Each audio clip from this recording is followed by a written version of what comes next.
Siamo a Noto, sono le 9 di mattina del 15 novembre. Davanti a noi Palazzo Ducezio, sede del comune.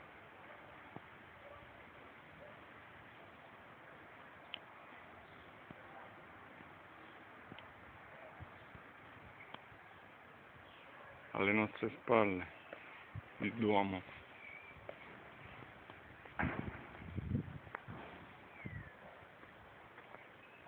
La cattedrale.